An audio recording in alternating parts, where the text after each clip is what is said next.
Welcome back to Scary Nightmare, where we dive deep into the darkest corner of human experience. If you've ever heard of the folklore surrounding rural villages, especially those with dark and foreboding places, you know how terrifying they can be.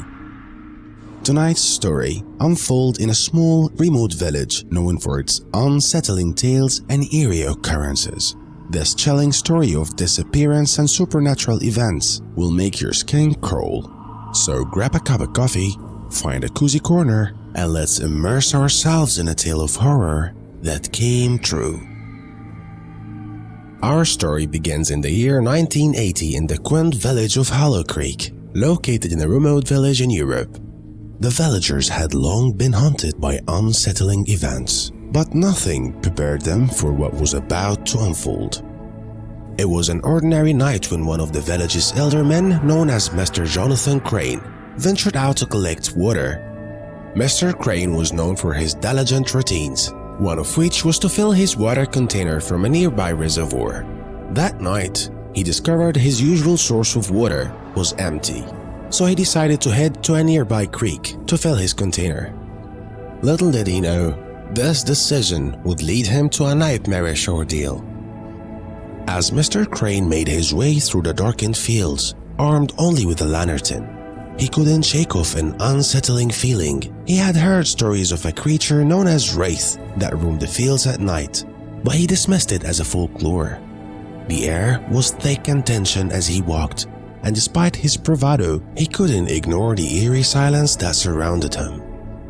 When he finally reached the creek, he began to fill his container. The stillness of the night was abruptly broken by an odd sound, a sound that didn't belong to any known animal. Startled, Mr. Crane turned around calling out, "Who's there?" But there was no response. He tried to shake off his apprehension and continued with his task, yet the sensation of being watched lingered. Suddenly, he felt a presence behind him, an almost tangible sense of being followed. Fear gripped him as he whispered prayers under his breath, trying to find solace in his faith. He looked around but saw nothing. Determined to leave, he gathered his container and made his way back. However, as he turned to leave, he heard that voice again, a woman's voice calling out his name. Despite his growing fear, Mr. Crane decided to follow the voice. It led him deeper into the fields towards a dimly lit area by the creek. There, standing on the creek's edge, was a woman cloaked in black. Her gaze was fixed on him, and her presence alone was enough to send shivers down his spine.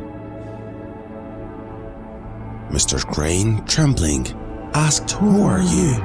But the woman did not respond. Instead, she turned and vanished into the darkness. As he turned to leave, he was horrified to find that woman had reappeared right behind him. This was the last thing he saw before the world went dark. The following morning, as the sun rose, the villagers discovered the lifeless body of Mr. Crane floating face down in the creek. His body was bloated and blue with his eyes wide open in a ghastly stare. It was evident that he had seen something terrifying before his death. The villagers were in shock, but what followed was even more horrifying. Days later, another tragedy struck the village. A heated argument broke out between a couple, Emma and Thomas. Their fight was so intense that Thomas assaulted Emma in front of their young son, Lucas. Terrified by the violence, Lucas fled the house and ran into the night. In a village surrounded by fields, night was a dangerous time for everyone, especially a child. The villagers feared that Lucas's fate was sealed. Either he would fall prey to wild animals or be captured by criminals. But Lucas's fate was far more sinister. As he ran through the dark fields, he was pursued by the very creature he had heard about, the Wraith. Desperate and frightened, Lucas stumbled through the fields, his cries echoing in the night. Suddenly, the creature vanished, and Lucas was left alone. At that moment, a woman appeared, her appearance far different from any he had seen before.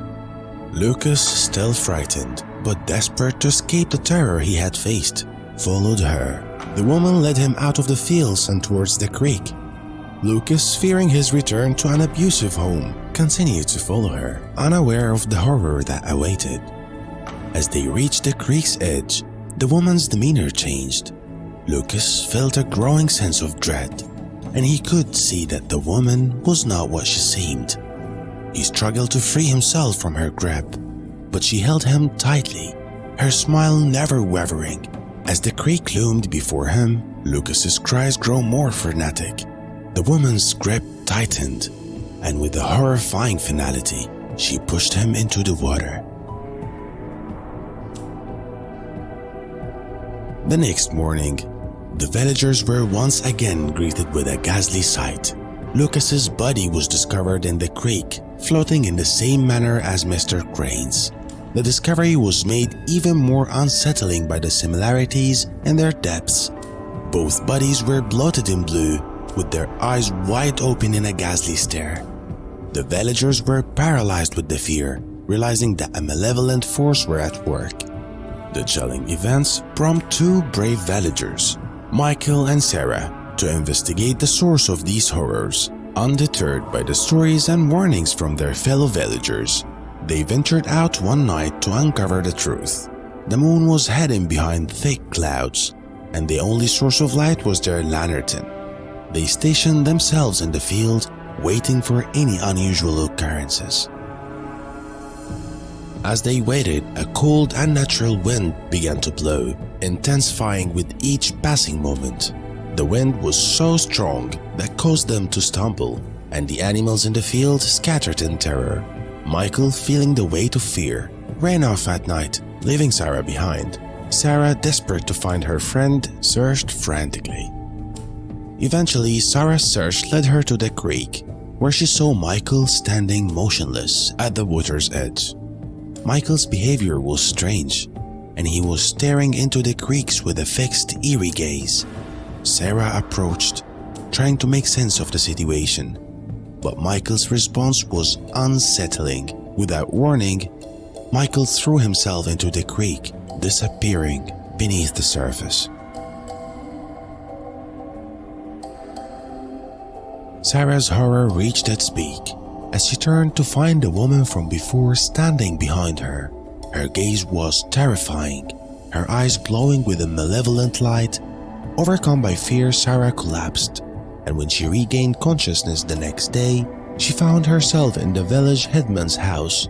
She was told that Michael's body had been discovered, floating in the creek in the same grotesque manner as the others. The villagers are now convinced that an evil force was haunting the creek, began to speak of a dark legend, a spirit known as Wraith. This spirit, they believed, was responsible of the disappearances and deaths. The Wraith was said to lure people with her eerie call, leading them to their doom. The story of the Wraith became a chilling legend in the village of Hollow Creek. The creek, once a place of necessity, became a site of fear and horror. The villagers avoided it at all costs, knowing that the spirit of the Wraith was still lurking in the shadows. And so ends the haunting tale of Hollow Creek. The creek, which was once lifeline for villagers, became a symbol of fear and death. The story of Mr. Crane, Lucas, Michael, and the mysterious Wraith serves as a chilling reminder of the dark forces that can resist in even the most ordinary places. If you enjoyed this spine chilling story, don't forget to like, subscribe, and hit the notification bell so you never miss an episode of Scary Nightmare. Also share your thoughts and experiences with us in the comments below. Until the next time, stay safe and keep the lights on.